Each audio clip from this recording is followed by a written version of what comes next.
Oh, good old FOMO. At some point, I think we all deal with fear of missing out. I certainly dealt with it to a much larger extent when I was a teenager. I couldn't imagine missing out on that party or that event or that dance that I genuinely didn't want to go to. So it wasn't fear of missing out. More accurately, it was fear of not being seen there, being looked at as the type of person who wouldn't be invited to such a hip event. Now, I dealt with that facet of my insecurities, and when I got clean, it was buried. I did not want to waste any time hanging out with anyone or going to any place that didn't bring me genuine happiness. Admittedly, I might have gone too far in the opposite direction. I developed something that I called phobia, fear of being invited anywhere. This was undoubtedly a bad response because connection with those who you care for and those who hopefully care about you is the only key to lifelong, sustainable, meaningful happiness. Bringing it back to the middle, I realized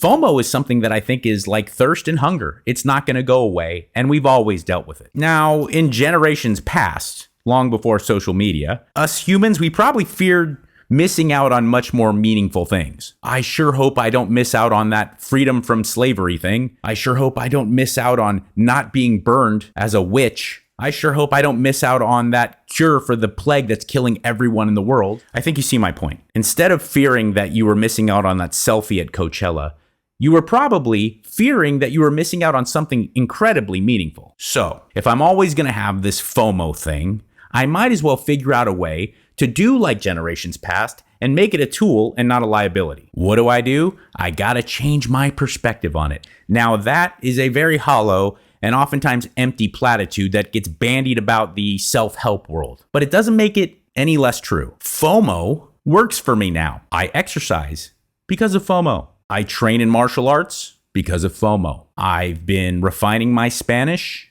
because of FOMO. I'm working to be more well-read because of FOMO. Let me make the connection for you.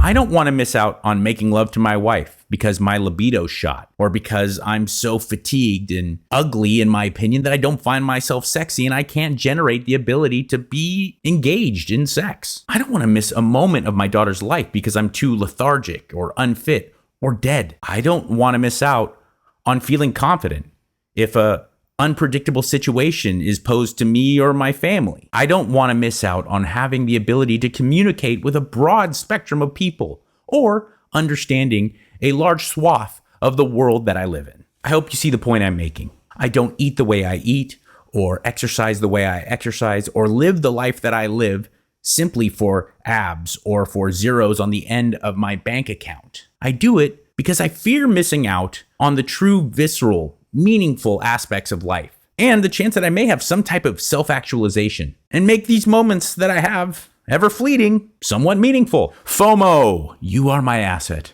Yeah.